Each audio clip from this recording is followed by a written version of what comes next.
So bago tayo magsimula sa pakikinig ng salita ng Diyos, so lahat tayo muko at manalangin. Minamahal namin Diyos, amang makapangyarihan sa lahat na may lalang ng langit at lupa. Panginoon, salamat sa kaligtasan na ibinigay niyo po sa amin, Panginoon, na nagdanak ang iyong malagang dugo upang malinis kami sa aming mga kasalanan sa iyong harapan. Ngayon, bilang iyong mga anak, ay nagpapatuloy po kami sa pag-aaral at pakikinig ng iyong banal na salita upang ang aming buhay ay naayon lamang po sa iyong kalooban. Marami man po kami mga pagkakamali sa iyong harapan, ngunit nariyan ka pa rin upang tuwirin kami at lubos po namin na pinasasalamatan ang lahat ng ginawa mo para po sa amin, Panginoon. Sa kabila ng mga pagdurusa mo sa krus at kahirapan, wala man po kaming anumang maibibigay sa iyo, Panginoon, ngunit minamahal ka po namin ng lubusan dahil minahal niyo po kami na hindi po kami mapunta sa walang hanggang pagkawasak sa impyerno. Sa darating po na third batch ng summer retreat, Panginoon, muli niyo po kami samahan at puspusan ng iyong makapangyarihang kamay at salita na patuloy na ipapangaral ang iyong banal na salita sa mga naliligaw na kaluluwa upang makatanggap po sila ng kaligtasan na nagmumula po sa iyo. Lalo-lalo na po, Panginoon, sa lugar na ito, ay marami pa po mga naliligaw na mga kaluluwa na hindi pa po nakarating sa pagkakilala ng katotohanan dahil sa katigasan ng kanilang puso at isipan. Naway po, Panginoon, ay buksan niyo po ang kanilang puso at isipan na makarating sila sa pagkakilala ng katotohanan. Alam po namin na ikaw po ay may pag-ibig at ikaw po ay naghihintay sa lahat ng taong na magsisisi sa iyong harapan at naway makarating din po sila sa katotohanan. Sa oras na ito, lahat ng mga brothers and sisters na yumuyuko sa iyong harapan, may kanya-kanya ho silang mga panalangin sa iyong dakilang pangalan. Naway ikaw po, Panginoon, ang nakakaalam ng lahat ng ito. Naway ikaw po ang magsagot ng kanilang mga panalangin sa oras na ito, Panginoon. Sa kabila ng mga kahirapan at mga pagdurusa sa mundong ito, umaasa kami na patuloy niyo po kaming ingatan at gabayan. Alam po namin na malapit na rin po ang iyong ikalawang pagbabalik dahil sa panahon namin ngayon, nararanasan namin yung kapighatian, kahirapan at mga pagdurusa at mga gulo sa mundong ito, Panginoon, dahil sa mga kasalanan. Naway, ingatan niyo po ang aming pananampalataya at ingatan niyo rin po ang aming pagtitiwala sa iyo, Panginoon. Alam po namin na ikaw lamang po ang makapangyarihang Diyos na makapagliligtas sa amin lahat. Sa iyo lamang po kami lubos na umaasa at nagtitiwala. Sa oras na ito, samahan niyo po kami at puspusan niyo po kami ng iyong karunungan na nagbumula sa iyong banal na salita at may apply po namin sa pang-araw-araw naming buhay habang kami po ay nabubuhay sa mundong ito. Ito po yung aming dalangin sa pangalan ng iyong anak na si Jesucristo na aming Panginoon at tagapagligtas. Amen. Okay po, so buksan natin yung mga ating Biblia sa aklat ni Marcos, chapter 2.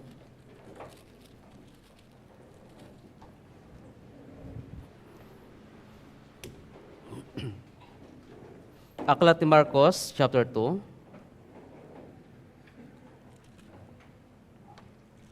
Verse 1 hanggang 5. Marcos, chapter 2, verse 1 hanggang 5. So, basahin natin ito ng sama-sama mula po sa verse 1 hanggang verse 5. Okay? Nang siya magbalik sa Capernaum, pagkaraan ng ilang araw, kumalat ang balita na siya'y nasa bahay, marami nagtipon kaya't wala ng lugar kahit sa mga pintuan. At kanyang ipinangaral sa kanila ang salita, may mga taong dumating na may dala sa kanya na isang lalaking lumpo na buhat ng 4. Nang hindi nila ito mailapit sa kanya dahil sa karamihan ng tao, kanilang tinanggal ang bubungan sa tapat ng kanya kinaroonan. Nang kanilang mabutas iyon, ibinaba nila ang higaang kinahihigaan ng lumpo. Nang makita ni Jesus ang kanilang pananampalataya, sinabi niya sa lumpo, "Anak, pinatatawad na ang iyong mga kasalanan." Okay? So, dahil malapit na rin po yung ating third batch ng ating retreat, so ito po yung ibabahagi ko po sa inyo. So, mahalaga ho sa atin na sa pamamagitan nito ng salita ng Diyos ay namnamin natin o siyasatin natin kung paano ho tayo kumilos kagaya ho ng apat na lalaki. No? Kaya malapit na rin po yung ating third batch. So dito, nakikita natin dito sa talatang ito na yung apat na lalaki ay pinagtutulungan nila yung isang lumpo na makarating ho sa harapan ng Panginoong Hesukristo. Dahil nakita natin sa talatang ito na wala nang space para sa Kanya. Wala nang space para sa Kanya kahit ultimo yung pintuan ay punong-puno na rin ho ng tao. Dahil saan? Sa pakikinig ng salita ng Diyos. Dahil sa pakikinig ng salita ng Diyos. So, sila po mismo ay gumawa sila ng paraan para mailapit ho itong isang lumpo sa harapan ho ng Panginoong Hesukristo. So, ibig sabihin, may isa silang pag-iisip, may isa silang paniniwala, may isa silang pananampalataya, at isa ang kanilang panalangin. Kaya sana ay sa darating na third batch ng ating retreat ay ganito yung isip natin sa apat na lalaki. Wala silang kanya-kanya, kundi sila po mismo ay iisang pag-iisip lamang para matupad yung hangarin nila doon sa lumpo na ito po ay gumaling. Okay? So, kapag retreat, madali po ba o mahirap? Mahirap dahil ho sa init ng panahon, sa dami ng mga tao. Di ba ho? Napakahirap. Pero, kailangan natin magtiis para ho sa mga naliligaw na kaluluwa. Kaya kagaya nito, di ba, yung mga kapatiran natin, sila po mismo ay galing pa ho sa mga malalayong lugar, pero sila po ay nagtiis para ho sa mga naliligaw na kaluluwa. Kaya napakaswerte natin. Bakit po? Bakit napakaswerte natin? Dahil hindi na ho tayo mag-rent ng bus. Hindi na ho natin kailangan ng malaking pera para mag-rent ng mga bus. Di ba ho? Lalo-lalo na ngayon sa panahon natin, mahal yung diesel. Di ba? So kailangan, tayo po mismo ay malapit dito, so napakaswerte natin dahil hindi na natin alalahanin ang lahat ng bagay ng yan. Kundi ay nakaprepare na po lahat para ho sa atin lahat. Tayo po yung pinakaswerte. Kaya kailangan, habang malapit ho tayo dito, ay makiisa tayo sa bahagi ng malaking gawain na ito. Dahil ito po mismo ay kaluwalhatian para ho sa Panginoon. Lalong-lalo na, kapag ang inyong mga mahal sa buhay ay inimbitahan ho ninyo, so isang malaking bahagi na maligtas sila, isang bahaging maligtas ho sila para ho sa kanilang kaligtasan ay maunawaan nila yung katotohanan. So dito, nakita natin yung pananampalataya ng apat.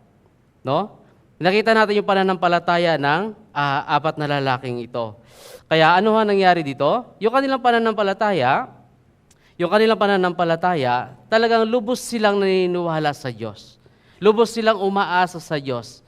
Hindi sila umaasa doon po mismo sa kanilang sarili, kundi umaasa sila na Diyos na kaya ito pagalingin ng Diyos yung lumpong ito.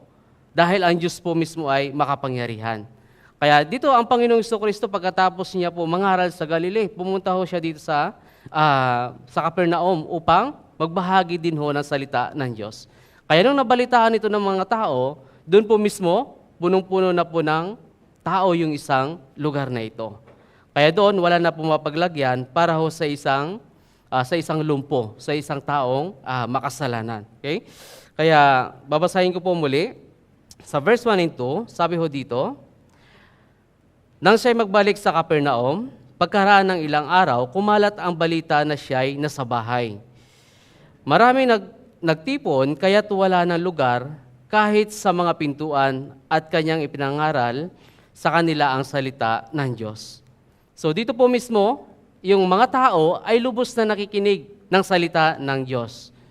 Di ba? Lubos po sila nakikinig at gusto nila maintindihan at maunawaan nila kung ano yung mensahe ng Diyos o ano mensahe ng Panginoong Hesukristo.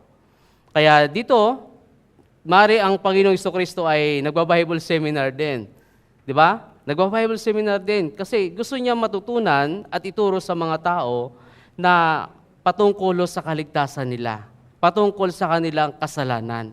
Kasi kung hindi natin malaman ang ating kasalanan, never ho tayo magsisi ng lubos. Di ba ho? Never tayo magsisi ng buong puso natin kung hindi natin nalalaman ang ating kasalanan. Kaya sa pamamagitan ho ng salita ni Kristo, na salita ng Diyos, ay nalaman natin na isang taong makasalanan ay mapupunta sa walang hanggan pagkawasak sa impyerno. At marami tayong nagagawang kasalanan sa mundong ito.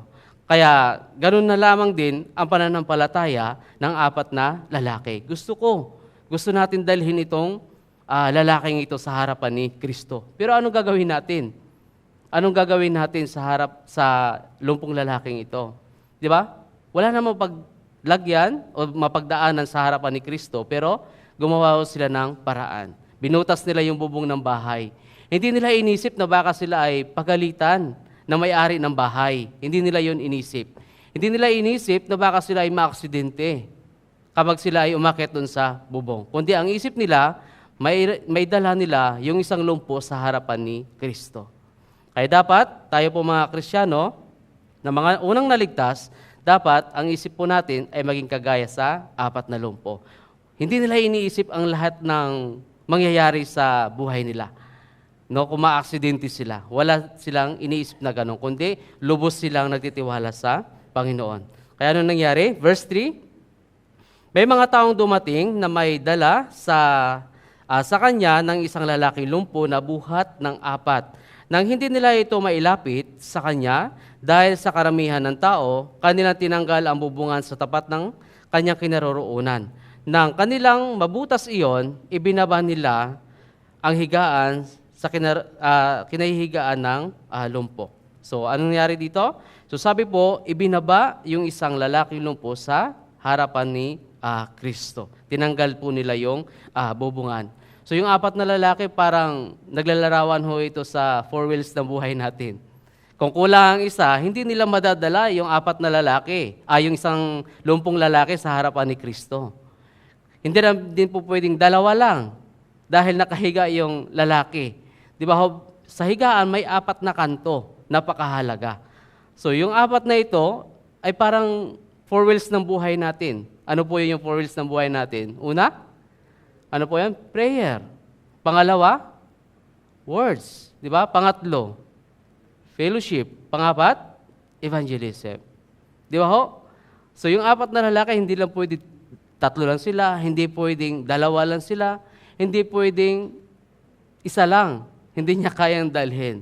Kundi sila po mismo ay naging kumplito sila para madala po nila ang isang kaluluwa doon sa harapan po ni Kristo. Kaya apat na bagay yung pag-aaralan ho natin. So una, pagkakaisa ng bawat isa. No, pagkakaisa ng bawat isa. Kasi napakahalaga sa atin na magkaisa para sa isang espiritong walang kaligtasan. Sa isang espiritong naliligaw sa mundong ito. So kailangan, dito po mismo ay magkaisa tayong lahat. Kasi kailangan iisa yung pag-iisip natin dahil iisa yung ating Diyos. Dahil iisa yung ating pananampalataya. Kaya ganun po yung apat na lalaki. Kaya sa Roma, chapter 12,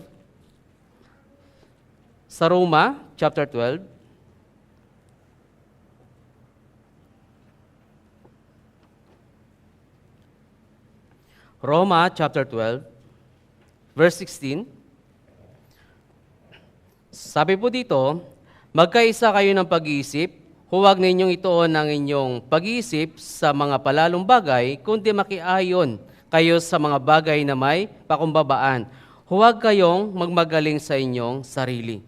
So sabi ho dito, bakit nagtagumpay sila na mailagay ang isang lumpo sa harapan ni Kristo? Dahil meron po silang isang pag-iisip. At meron po silang pagpapakumbaan sa kanilang puso. Kaya nagtagumpay sila na kailangan mabutas natin yung bubong. Kailangan yung lumpong ito mailagay natin sa harapan ni Kristo. Marami tayong prayer para sa mga mahal natin sa buhay. Di ba ho? Maaari sila po mismo ay naiinis na sa atin tuwing iniimbitahan natin sila. Tama po ba? Naiinis na po ba sila? Mga mahal niyo po sa buhay, kamusta? Parang hindi sila naiinis. Natutuwa pa rin po ba sila? Di ba, naiinis sila kapag paulit-ulit natin silang nire-remind. No?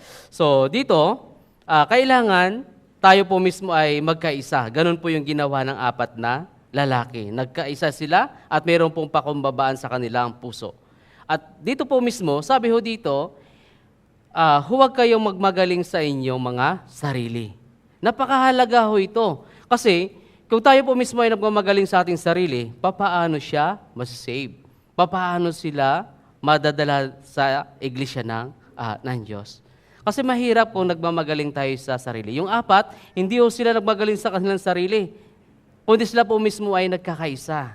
O, kailangan butasin natin ito. Gaano kalaki yung butas ng bubong? Diba? Yung puso natin minsan, ganito po. No? Ganito po minsan. Kailangan malaking butas sa puso natin para maipasok yung salita ng Diyos. Kasi kung hindi malaki ang butas, maaari, kukunti lang po yung papasok dyan sa puso natin. Kaya kailangan malaking butas na mangyayari para matanggap yung salita ng Panginoon. Kaya sabi dito, huwag tayo magmagaling sa ating sarili. No? Kaya kasi wala ho tayong magagawa sa sariling kakayahan natin. Kundi ang Diyos lamang po ang makakagawa nito na makapagliligtas ng mga kaluluwa. Kagaya natin. Diba? Meron pong nag-akay sa atin. Meron pong nag-pray sa atin para makarinig tayo ng salita ng Diyos. Kung walang nag-akay sa atin, nasaan tayo kaya ngayon? Nasa sanlibutan pa rin. Tama ho ba? Inaaliw pa rin tayo ng sanlibutan ito na hindi natin alam na ang buhay natin papunta na pala sa kamatayan. Hindi natin alam na ang ating buhay dito sa mundong ito ay 70 to 80 years lamang. Di ba ho? Pero nung narinig natin ang salita ng Diyos, kailangan yung natitira kong buhay, para saan ito? Anong layunin ng buhay ko? Kung bakit ako nabubuhay dito? Para lang ba sa pagkain? Para lang ba sa damit? Para lang ba sa kailangan ng physical dito sa mundong ito? Dapat hindi. Di ba ho? Kailangan alam natin yung layunin ng buhay natin. Kagaya ng sinabi ko noon, yung kalakasan natin ay panandalian lamang. Yung ating oras ay panandalian lamang dito sa mundong ito. Yung ating hininga ay hindi panghabang buhay dito. Tama po ba? Hindi panghabang buhay yung ating hininga dito sa mundong ito. Kaya kailangan, sabi ho, sa lahat ng mga gawain, magkaisa ho tayo lahat. Kaya, unang Korinto, chapter 1. Unang Korinto, chapter 1, verse 10. Unang Korinto, chapter 1, verse 10. So, basahin natin ang sama-sama. Mga kapatid, ngayon ay nananawagan ako sa inyo sa pamamagitan ng pangalan ng ating Panginoong Hesukristo, na kayong lahat ay magsalita ng isang bagay lamang at huwag magkaroon sa inyo ng mga pagkakabahabahagi, kundi kayo'y magkaisa sa isang pag-iisip at layunin lamang. So sabi ho dito, huwag kayong magkaroon sa inyong mga ng mga pagkakabahabahagi, kundi kayo'y magkaisa sa inyong pag-iisip at layunin lamang. Ano po ba yung layunin ng isang Kristiyano? Simulan na tayo naligtas. Ang layunin natin, magawa yung kalooban ng Diyos. Ang layunin natin, na masave yung pamilya natin, masave yung kaibigan natin, masave yung mga mahal natin sa buhay. Yun po yung layunin natin habang tayo nabubuhay dito sa mundo. Kaya yung apat, ganito po yung kanilang iniisip. Di ba? Nagkaisa sila ng pag-iisip. Ano po yung kanilang layunin? Layunin nila, madala nila yung lumpo sa harapan ni Kristo. Kaya ang isang Kristiyano, pag sa mahal mo sa buhay, na hindi pa saved, sa kaibigan mo, yes, akayin mo, dalhin mo sa harapan ni Kristo. Di ba? Sa darating ho na batch 3, so kailangan makibahagi ho tayo sa ganitong gawain. No? Sa ganitong gawain. Kung wala man dala, so kailangan mag-isip ka kung ano po yung maitutulong mo sa church, ano maitutulong mo sa during retreat. Marami ho tayong mga gawain na kailangan natin magawa. Okay? So mahirap po sa atin na makikibahabahagi. Tama ho ba? Kapag mayroon po kanya-kanyang pakikibahagi, kanya-kanyang bahagi, so doon po mismo, hindi ho magtatagumpay. Tama ho ba? Kung yung apat, ay yung isa pupunta sa kaliwa, pupunta sa kanan yung isa, sa tingin po ninyo, Madadala ho ba ito sa harapan ni Kristo? Hindi nila ito madadala sa harapan ni Kristo. Ano nangyari? Naging isa silang pag-iisip at isang layunin. Ganun po yung kanilang ginawa. Kaya may example dito sa Biblia na sila po mismo ay nagkaroon ng kanya-kanya. O dito ako kay Apollos, dito ako kay Cephas, dito ako kay Pablo. Di ba ho? So, kailangan, hindi ho ganun. Bakit? Si Kristo po ba ay nahati? Hindi ho nahati si Kristo. Kundi si Kristo ay iisa lamang. Okay? So, tingnan natin yung example.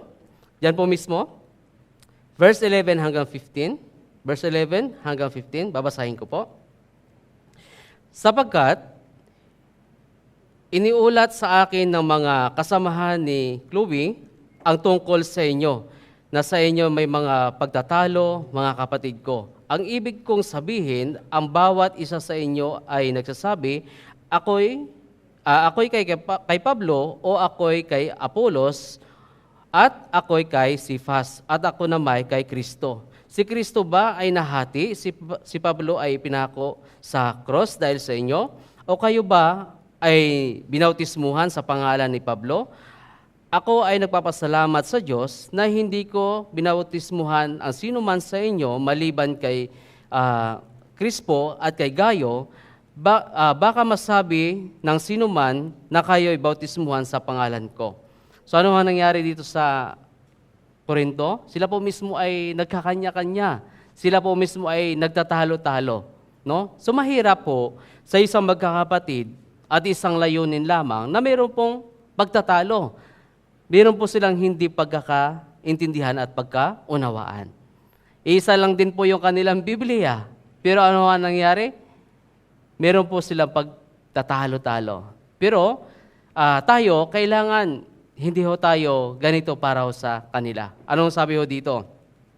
Si Kristo ba ay nahati? Si Kristo ba ay nahati? So hindi ho nahati ang Panginoong Jesucristo. Ang Diyos po ay isa lamang. Ang Diyos ng mga taga-Korea, ang Diyos ng mga taga-California, taga-US, ay isa lang din. Ang Diyos natin ay iisa lang din. Yung mga layunin natin, ng mga brothers and sisters sa ibang bansa, anong layunin nila? Layunin nila na pagliligtas din ng mga naliligaw na kaluluwa. Same din po sa atin. Iisa lang din po ang layunin natin na makapagliligtas din po ng naliligaw na kaluluwa. Bakit si Kristo sabi? Si Kristo ba ay nahati? Hindi ho nahati ang Panginoong Jesucristo. Ang katawan ni Kristo ay hindi ho nahati. No? Kaya tayo, bilang anak ng Diyos, ay dapat wag ho tayo mag-isip ng ganito. So minsan, napapansin ko po, kapag may switching sermon, napapansin ko, kapag wala kami, bakit kakaunti ang dumadalo? Bakit kakaunti ang dumadalo? Diba? Meron ba silang pinapanigan? O dito ako kay pastor, dito ako kay evangelist. Meron po bang ganon? Wala hong dapat ganon. Dapat kapag may bisita ho tayo, dapat nagkakaisa ho tayo sa ganitong gawain. Tama ho ba? Huwag ganito. Ito po mismo ay example ho sa atin lahat. Example ho ito sa atin. Bakit? Iisa yung ating salita sa pamamagitan ho ng Biblia. Dapat magkaisa ho tayong pag-iisip at puso at layunin. Okay? So, naibanggit ko po yon kasi nakikita ko sa CCTV. Bakit kunti? Dapat marami. Di ba? Kasi may bisita tayo. No? So, dapat wag ganon. Dahil isa lang po yung hindi mo mahalaga yung tao na nagsasalita sa harapan ninyo. Kundi napakahalaga yung salita ng Diyos na papakinggan natin tuwing Sunday, tuwing Wednesday, at tuwing fellowship. Tama ho ba? Yun po yung mahalaga sa atin, mga brothers and sisters. Okay? Pangalawa, sa apat na lalaki, dito po mismo, meron po silang iisang pananampalataya. Okay? Meron po silang iisang pananampalataya. So, tingnan natin sa Efeso, chapter 4. Efeso, chapter 4.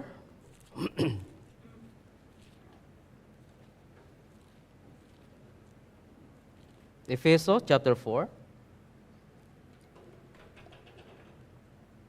Verse 4 hanggang 6. Verse 4 hanggang 6. So, basahin po natin ng sama-sama.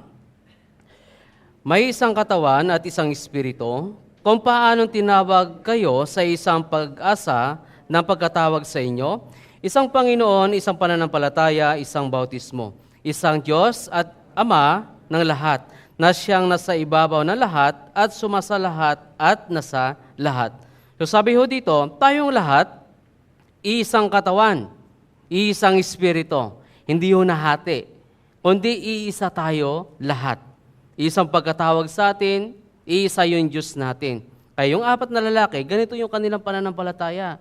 O isang Diyos, isang espiritu, isang pananampalataya. So kailangan madala natin ito na magtagumpay tayo, na may dala natin sa harapan ni Kristo. Bakit po? Dahil minsanan lamang mangyayari sa isang tao ito na makatanggap ng tunay na kaligtasan at makilala nila yung Diyos.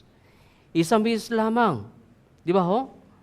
Kaya marami ho mga tao sa panahon natin ngayon, kung nakikilala nila ang Diyos, bakit magulo pa rin ang mundong ito? Tama ho ba? Bakit punong-puno pa rin ng kasalanan at kasakiman yung mundong ito kung nakikilala nila yung Diyos? Bakit? Dahil mali ang pagkakilala nila sa Panginoon. Mali ang pagkakilala nila sa Diyos. Dahil hindi nila nababasa yung Biblia kung paano nila dapat makilala yung Diyos. Kaya tayo, ang isip natin, ito yung layunin ng isang Kristiyano na makibahagi at madala yung mga naliligaw na kaluluwa. Kaya si Kristo, sabi ho dito, isang Panginoon, isang pananampalataya, at isang bautismo. Isang Diyos at Ama ng lahat. Di ba ho? Kaya sa panahon natin ngayon, bakit yung pananampalataya ng maraming tao ay pabago-bago? Dahil maraming Diyos sa panahon natin ngayon. Yung Diyos na nakikita sa mundong ito. Di ba? Kaya maraming mga tao kapag tinanong mo, ano ang pananampalataya mo? Saan nagmumula ang iyong pananampalataya? Minsan wala silang maisagot. Bakit? Dahil sa mga nakikilala nilang Diyos-Diyusan sa mundong ito. Dahil wala silang iisang Diyos, iisang pananampalataya, at isang Diyos Ama na dapat nilang makilala. Minsan, lilipat kay Maria, yung kanilang pananampalataya. Minsan, lilipat kay Padre Pio, lilipat kay San Isidro, at kay San Nicolas. Meron maraming mga Diyos sa panahon natin ngayon. Pero ayon sa Biblia, iisang Diyos lamang. Wala nang iba. Kaya dapat doon po sila magbase ng kanilang pananampalataya. Kaya tayo, iisa yung pananampalataya natin, iisa yung Diyos natin, iisa yung nagligtas sa atin. Kaya ganun po yung isip ng mga Kristiyano. Okay? Kaya, lalo-lalo na, kapag ang mga Kristiyano ay nagkakaisa sa ganitong mga gawain. Kapag nagkakaisa ang ganitong gawain, ano ho nangyayari sa atin? Masaya. Tama ho ba? Masaya kapag tayo po mismo ay nagkakaisa. Kapag hindi ho nagkakaisa, ano po nangyayari? Minsan malungkot. Tama ho ba? Yung Diyos din po natin ay nalulungkot din kapag ang isang Kristiyano ay hindi nagkakaisa sa ganitong gawain. Okay? So, sa awit 133, so alam ko ho ay memorize po ninyo ito. So, buksan na lang po natin. 133 verse 1. Awit 133 verse 1. Okay, nariyan na. Basahin po natin ng sama-sama. Maganda po yung medyo malakas. Okay? Narito, napakabuti at napakaligaya kapag ang magkakapatid ay sama-samang namumuhay na nagkakaisa. Sabi ho dito, narito napakabuti at napakaligaya kapag ang magkakapatid ay sama-samang namumuhay na nagkakaisa. Sa isang family, kapag mayroon pong anak na barumbado, masaya ho ba ang magulang? Masaya po ba ang isang family? Hindi ho masaya ang isang family kapag mayroon pong isang anak na barumbado. Tama ho ba? Hindi masaya sa isang family. Lalo-lalo na sa atin, mga Kristiyano. Diba? Kapag may mga gawain, tayo po mismo ay sabi, magkakaisa tayong lahat. Masaya kapag ang magkakapatid ay sama-samang namumuhay ayon sa kalooban ho ng Diyos. Pansinin natin yung kapangyarihan ng Diyos tuwing retreat. Diba? Napapansin ho ba ninyo? Dati ho, first batch lang tayo. Wala ng second batch, wala ng third batch. Kapag nakikita natin yung kapangyarihan ng Diyos, doon po mismo dapat magalak yung puso natin. Bakit? Ito may gantimpala na naman. Kailangan pupunta ako sa church kasi may gantimpala doon. Pagdating ko ng langit, maging mayaman ako dapat sa langit. Di ba ho? Dahil tuwing gawain, meron pong mga gantimpala. Di ba? Kapag nag-iisip po kayo kung ano po yung gantimpala na dapat po ninyong gawin, so lumapit po kayo sa mga leaders po ninyo. Sila po ay naghihintay sa inyo kung ano po yung gantimpala na gusto ho ninyo. Di ba? Marami hong gantimpala ho dito. Kaya bawat gawain, meron pong kapangyarihan na kumikilos yung Diyos sa atin lahat. Di ba ho? Kaya doon po mismo, sabi, narito napakabuti at napakaligaya kapag ang magkakapatid ay sama-sama namumuhay na nagkakaisa. No? Namumuhay na nagkakaisa. So ito po yung nais ng Diyos para sa atin lahat. Santiago chapter 2. Tingnan natin, Santiago.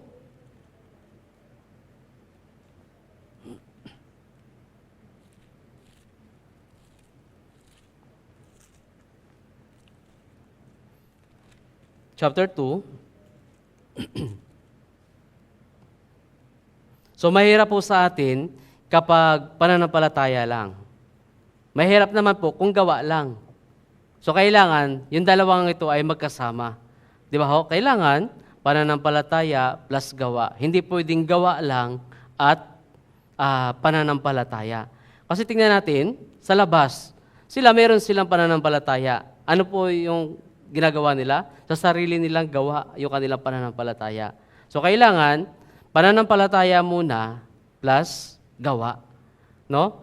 Kaya tingnan natin sa verse 17, sabi dito, kaya't ang pananampalataya na nag-iisa, kung ito ay walang mga gawa, ay patay. No? Sa isang Kristiyano, alam niya na siya ay saved na. Pero kung hindi niya pinapakita yung kanyang pananampalataya sa pamamagitan ng gawa, so ano ang sabi ho dito? Ito po ay patay. No? Ito po ay patay. So ibig sabihin, hanggang pananampalataya lang siya, ay saved na ako. Kontento na ako. Na-save na ako eh. Kontento na ako, hindi na ako tutulong sa church, hindi na ako gagawa na kung ano sa church. So kailangan dito, yung pananampalataya, meron pong aksyon. Kagaya ho ng 4 na lalaki. Yung kanilang pananampalataya, may aksyon yung kanilang pananampalataya. Di ba? Dahil alam nila at nakikilala nila yung Diyos. So kailangan tayo din po, kailangan yung pananampalataya natin ay hanggang sa gawa. Meron pong aksyon. Kaya sa third batch, marami pong mga aksyon na kailangan natin gawin. Papakita natin yung ating pananampalataya. Kaya verse 18, sabi ho dito, subalit may magsasabi, ikaw ay mayroong pananampalataya, at ako'y mayroong mga gawa. Ipakita mo sa akin ang iyong pananampalatayang walang mga gawa. At ipakita ko sa pamamagitan ng aking mga gawa ang aking pananampalataya. So anong sabi? Ipakita ko sa pamamagitan ng aking mga gawa ang aking pananampalataya. So kailangan yung pananampalataya mo, may kalakip ho ito na gawa. Hindi ho kagaya ng mga unbelievers na hindi ho nila nauunawaan at naintindihan yung patuloy nilang paggawa. Di ba? Kaya ang pananampalataya nila ay patay sa harapan ng Diyos. Puro lamang po sila aksyon, pero wala silang tamang pananampalataya.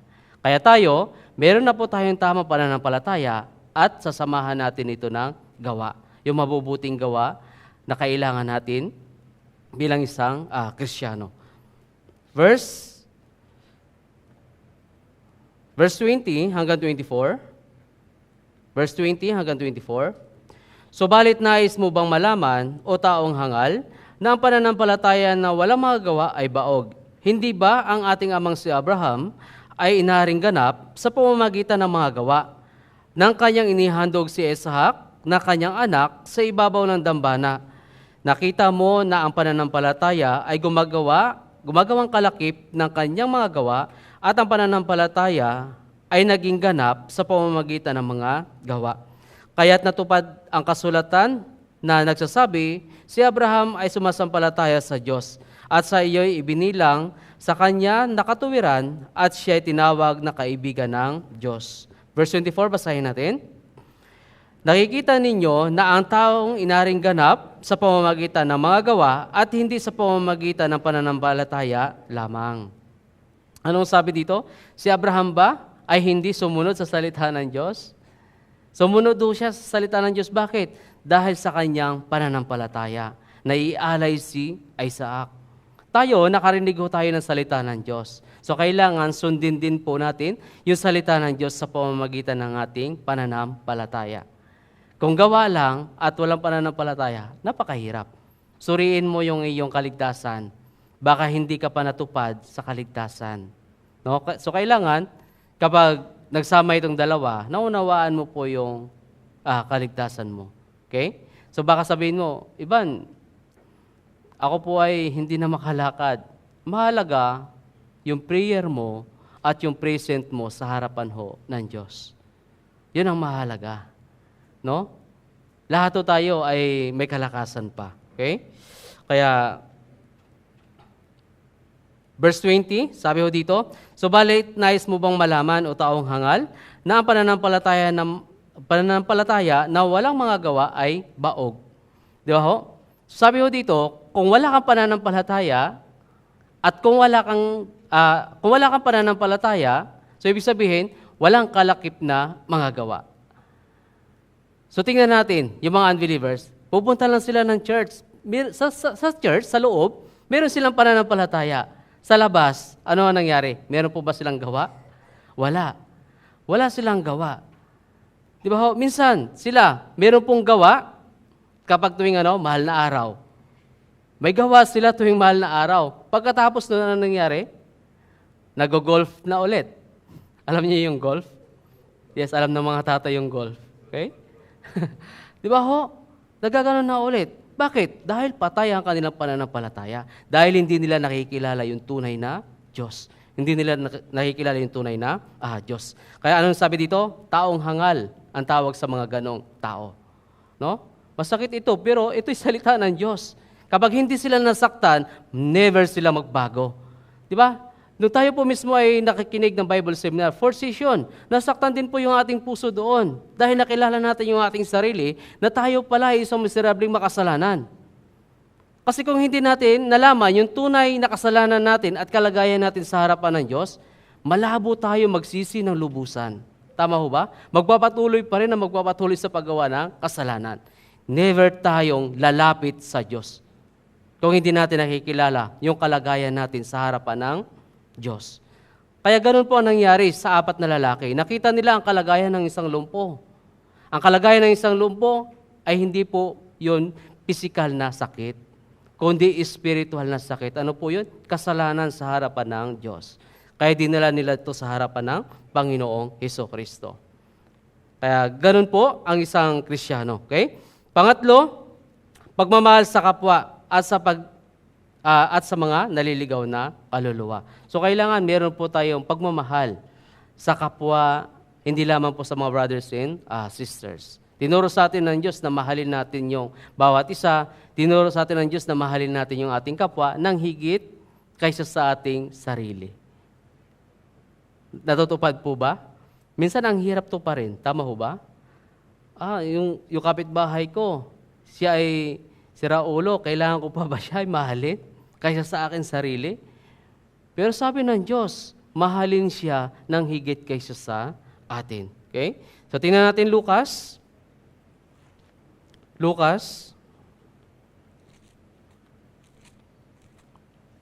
Chapter 10. Lucas chapter 10, verse 27. Lucas chapter 10, verse 27. So babasahin ko po, sundan nyo. At sumagot siya, ibigin mo ang Panginoon mong Diyos ng buong puso mo, ng buong kaluluwa mo, ng buong lakas mo, at ng buong pag-iisip mo, at ang iyong kapwa na gaya ng iyong sarili. So sabi dito, kung kaya natin mahalin yung ating kapwa, kaya din natin mahalin ang Diyos. Tinuturo sa atin ng Diyos. Pero kung hindi natin kaya mahalin ang kapwa natin, hindi rin natin kayang mahalin yung Diyos. Bakit? Bakit ito tinuturo sa atin ng Diyos na mahalin natin ang kapwa natin? Bakit tinuturo sa atin? Para matutunan natin kung paano yung pag-ibig niya rin para sa atin. Bakit iniwan niya yung kanyang trono sa langit, bumaba dito sa sanlibutan para isacrifice ang kanyang sarili dahil minahal tayo ng Diyos. Hindi niya itinuturing na mahalaga ang kanyang sarili, kundi mahalaga sa harapan ng Diyos tayo. Mahalaga tayo sa harapan ng Diyos. Kaya kung tayong naligtas at naunawaan natin yung paghihirap ni Kristo, mas mahalaga na mahalin natin yung ating kapwa. Mas mahalaga na mahalin natin yung ating kapwa. Kaya sabi dito, ng buong pag-iisip mo at ng iyong kapwa, gaya ng iyong sarili. Paano po ba ninyo iayos yung inyong sarili? Di ba? Paano kayo lumabas sa inyong bahay? Di ba kailangan tumingin sa salamin? Di ba ho? Ay inaayos yung sarili dahil mahal yung sarili. Paano mo dalhin yung iyong sarili sa hospital kapag may nararamdaman na? Tama ho ba? Dahil minamahal mo ang iyong sarili. Pero sa harapan natin, marami pong mga taong, maraming mga karamdaman sa katawan. Ano po yon? Karamdaman sa kasalanan sa harapan ho ng Panginoon. Kaya ganun po yung ginawa ng 4 na lalaki. Hindi nila itinuturing na mahalaga yung kanilang sarili. Kundi mahalaga sa kanila, madala natin ito sa harapan ng Diyos. Yung itong lumpong ito na isang makasalanan. Kaya sana, yung isip natin, ganun din. Diba? Marami pa po tayong mga mahal sa buhay na hindi pa po saved. Tama ho ba? Patuloy natin silang pinapanalangin. Huwag ho tayong magsawa sa panalangin para sa kanila. Bakit? Yung Diyos po ay hindi ho siya nagsasawa. Hanggang ngayon, naghihintay pa rin ang Panginoon para sa mga taong nagsisisi.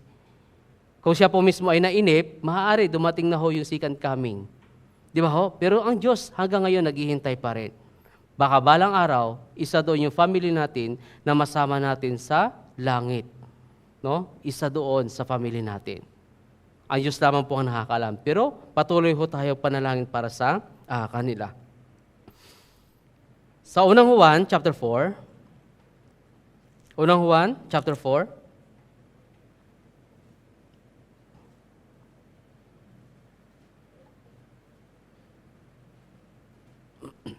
Unang Juan, chapter 4, verse 7.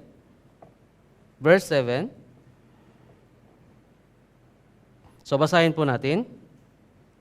Mga minamahal, mag-ibigan tayo sa isa't isa, sapagkat ang pag-ibig ng Diyos at ang bawat umiibig ay pinanganak ng Diyos at nakakakilala sa Diyos. So, sabi ho dito, kung tayo po mismo ay mayroon po pag-ibig sa isa't isa, sabi ho, nakikilala natin yung Diyos.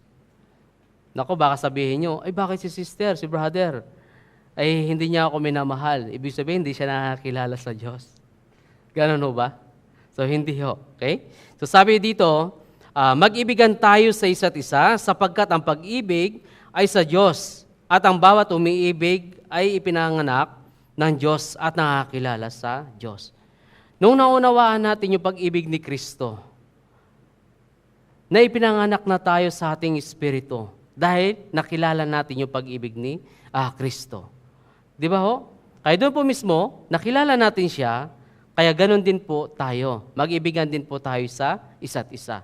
Kaya sabi, kung minahal tayo ni Kristo, mahalin din po natin yung ating mga brothers and sisters at yung mga kapwa natin. Mahalin din. Kasi yun po yung tinuturo sa atin. Di ba ho?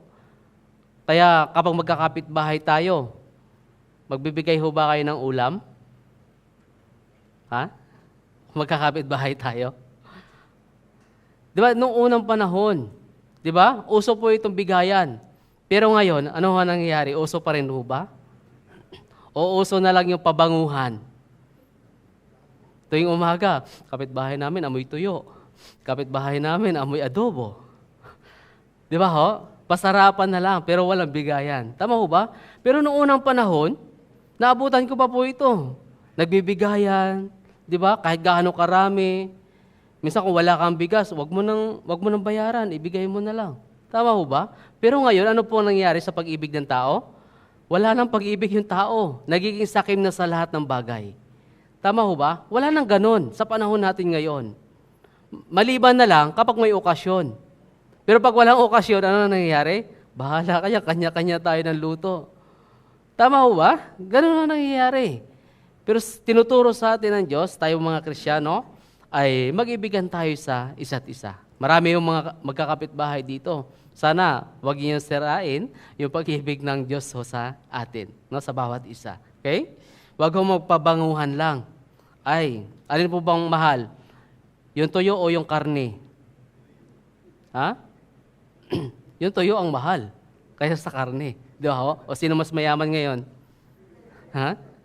Yung nagluluto ng tuyo. Okay? Tanungin niyo sa palengke kung alam po ninyong kilo ng tuyo. Di ba ho? So, ganun po dapat, no? Magmahalan tayo sa isa't isa. Yun po yung tinuturo sa atin ng Diyos. Kaya verse 9, sabi ho dito nahayag ang pag-ibig ng Diyos sa atin, sapagkat sinugo ng Diyos ang kanyang bugtong na anak sa sanlibutan upang tayo'y mamuhay sa pamamagitan niya. So sabi ho dito, nahayag ang pag-ibig ng Diyos sa atin.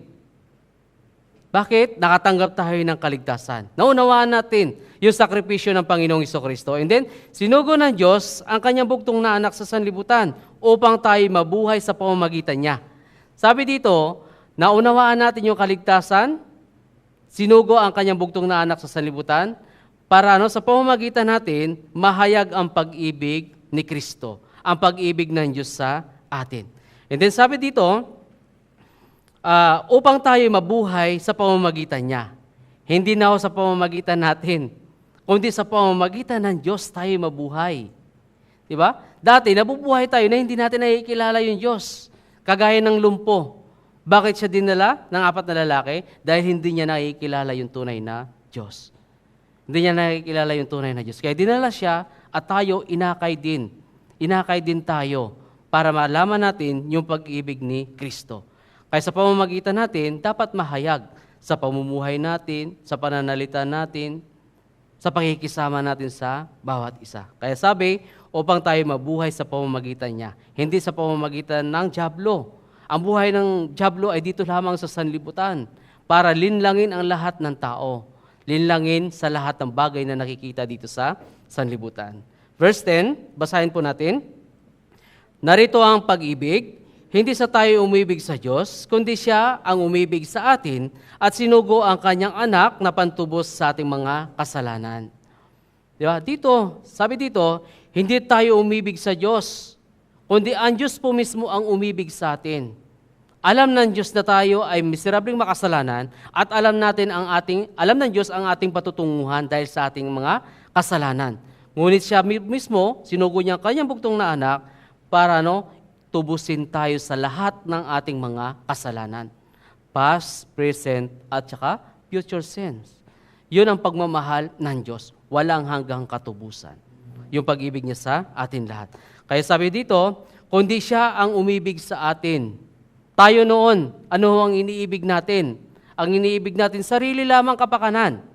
Tama ho ba? Sariling kapakanan lamang ang iniibig natin. Pero, kapag may problema, may sakit, saka tayo lalapit sa Diyos. Saka natin naaalala ang Diyos. Kapag meron na tayong mga karamdaman sa buhay natin at problema. Pero sabi dito, yung Diyos ay nariyan pa rin. Para handang umibig at handang yakapin tayong lahat. Lalong-lalo na sa isa sa mga mahal natin sa buhay na madala natin sa itong retreat. So, ang Diyos po mismo ay yayakapin siya. Yayakapin siya ng Diyos upang ipaalala at ipaintindi sa Kanya yung tunay na pag-ibig ng Diyos sa Kanya. Okay? Kaya verse 10, babasahin ko po muli. Narito ang pag-ibig, hindi sa tayo umibig sa Diyos, kundi siya ang umibig sa atin at sinugo ang Kanyang anak na pantubos sa ating mga kasalanan. Okay? Pang-apat, sabi dito, iisang pag-iisip at isang layunin. Ganon ang isip natin mga Kristiyano. Dapat iisa yung isip natin, iisa yung layunin natin. No? Sa unang Korinto, chapter 1, balikan natin, unang Korinto, chapter 1,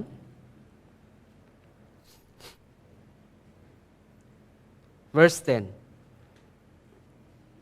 Sabi po dito, mga kapatid, ngayon ay nananawagan ako sa inyo sa pamamagitan ng pangalan ng ating Panginoong Hesukristo na kayong lahat ay magsalita ng isang bagay lamang at huwag magkaroon sa inyo ng mga pagkakabahabahagi, kundi kayo'y magkaisa sa isang pag-iisip at layunin lamang. Sabi dito, kundi kayo ay magkaisa ng pag-iisip at layunin lamang. So, yun po mismo yung nais ng Diyos sa atin lahat. Dahil pinapakilala niya sa atin na siya ay iisa lang. Wala nang ibang Diyos. Pinapakilala niya sa atin na siya ay hindi hati-hati, kundi iisa lamang ang kanyang layunin. Kagaya lamang po ng pagsugo ng Diyos dito sa sanlibutan sa kanyang bugtong na anak, anong layunin niya? Layunin niya na ipangaral ang kaharian ng langit at layunin niya na makilala yung Diyos na buhay at layunin niya na matubos tayo sa ating mga kasalanan. At layunin niya na siya ay mamatay para sa ating mga kasalanan. Kaya ganun po ang ginawa ng Diyos para sa atin lahat. Kaya dito sabi, pagkaisa ng layunin at isang pag-iisip lamang. Sa Filipos, chapter 2, Filipos,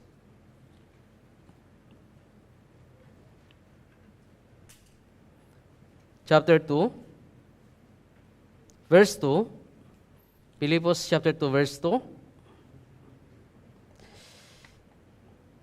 Sabi dito, ay lubusin ninyo ang aking tuwa sa pagkakaroon ng gayon din pag-iisip, magtaglay ng gayon din pag-ibig, na pagkaisa ng diwa at may isa lamang pag-iisip.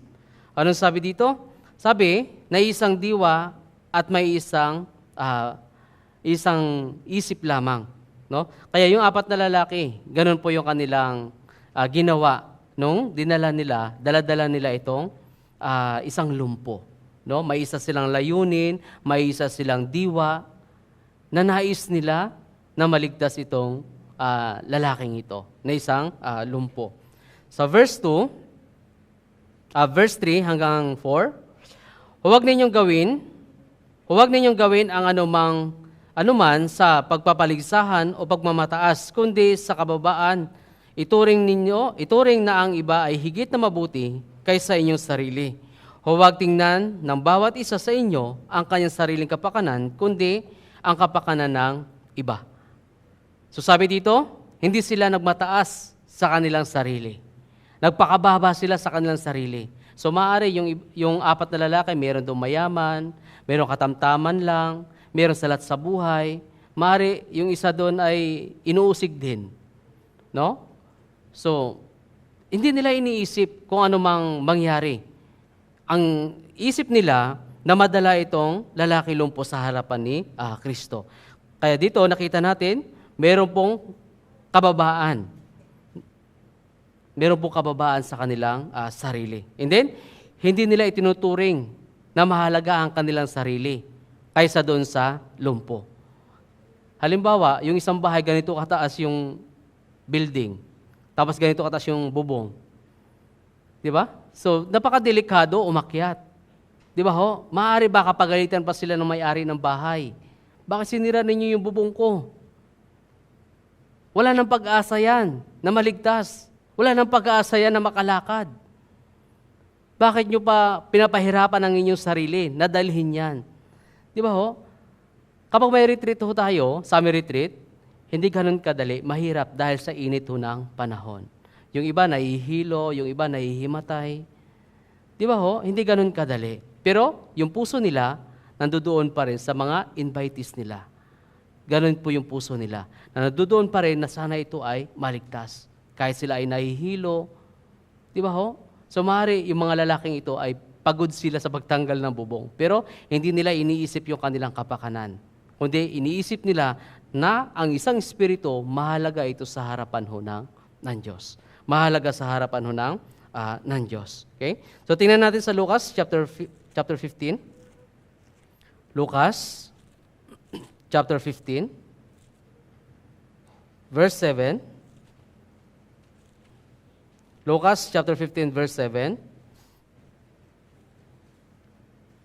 So, basahin natin ang sama-sama. Lucas chapter 15, verse 7. Sinasabi ko sa inyo, magkakaroon ng higit na kagalakan sa langit dahil sa isang makasalanang nagsisisi, kaysa siyam na taong matuwid na hindi nangangailangan ng pagsisisi. Anong sabi? Kahit isang kaluluha lang na makarating sa katotohanan, isang kaluluha lang na may pusong nagsisisi. So maaari ganun po yung isang lumpo na kailangan dalhin natin ito. Di ba ho? Anong sabi ho dito? Sinasabi ko sa inyo na magkaroon ng higit na kagalakan sa langit dahil sa isang makasalanang nagsisisi.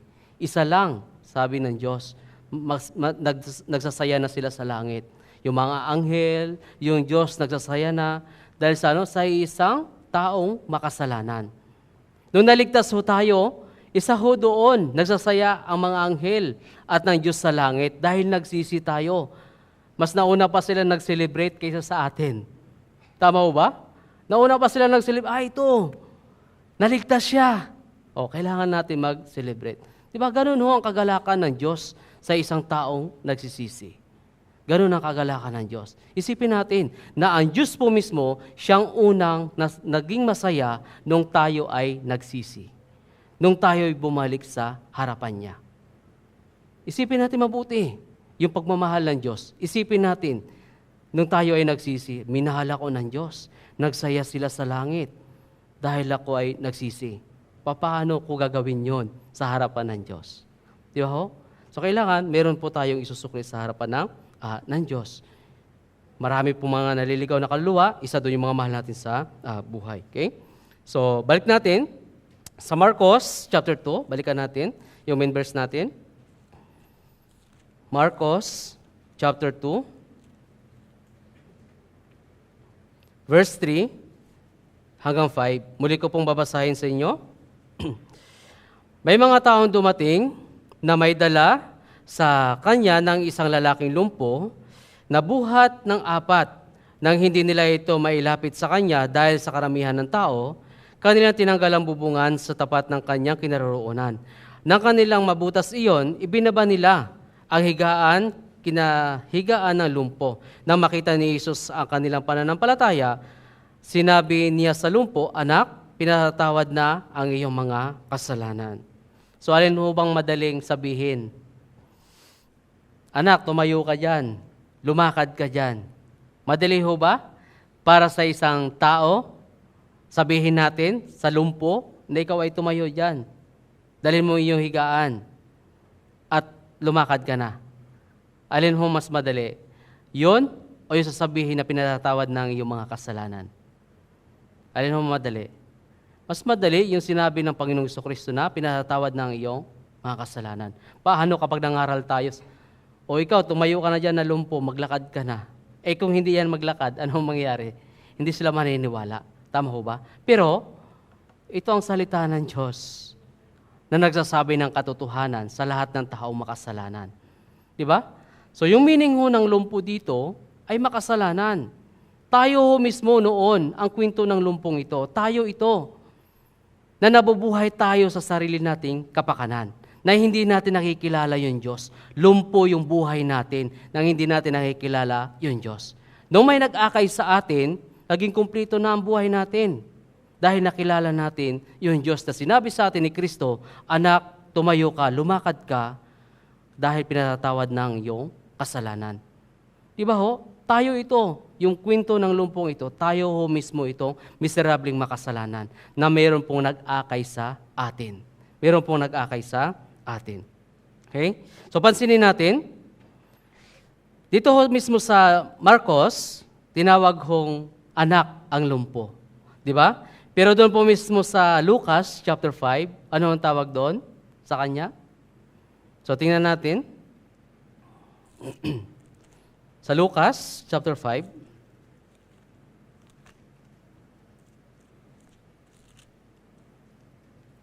Lucas chapter 5, verse 20, sabi dito, nang makita niya ang kanilang pananampalataya, ay sinabi niya, "Lalaki, pinapatawad ka na sa iyong mga kasalanan." Dito po ay lalaki. Di ba ho? And then sa Mateo, so tingnan muna natin saglit, sa Mateo chapter 9.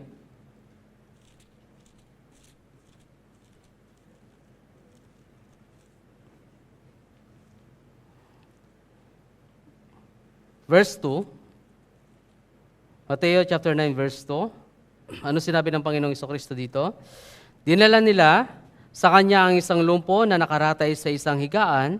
Nang makita ni Jesus ang kanilang pananampalataya, sinabi niya sa lumpo, "Anak, lakasan mo ang iyong loob, pinatatawad na ang iyong mga kasalanan."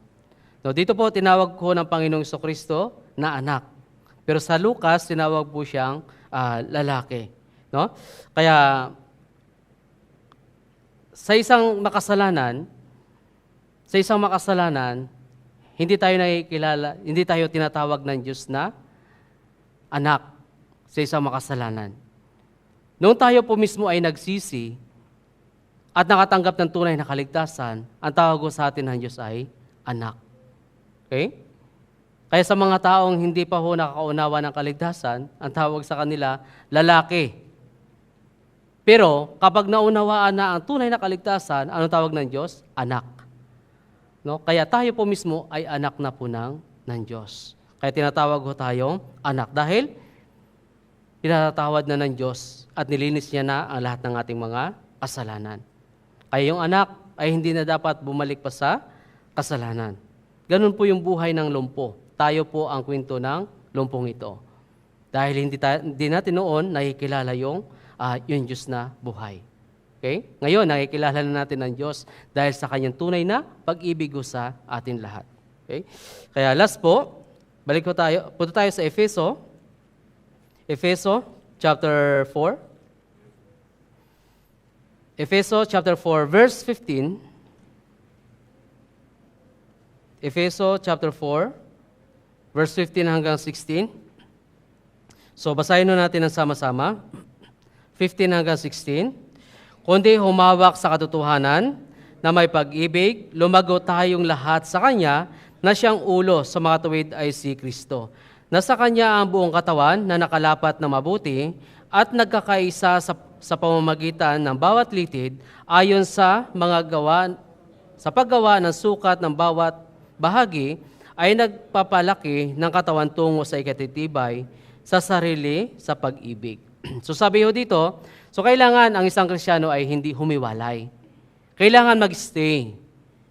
Mag-stay sa isang katawan. Para ano po? Para lumago. Kaya sabi dito, si Kristo ay siyang ulo at siyang katawan. Tayo po mismo ang katawan at bahagi ng katawan ni Kristo. Kapag ikaw po mismo ay lumayo sa church, hindi kikilos ang Diyos sa iyo. Kawawa naman yung family mo. Kailangan mag-stay para lumago ka sa pananampalataya at lumago sa pag-ibig ni Kristo.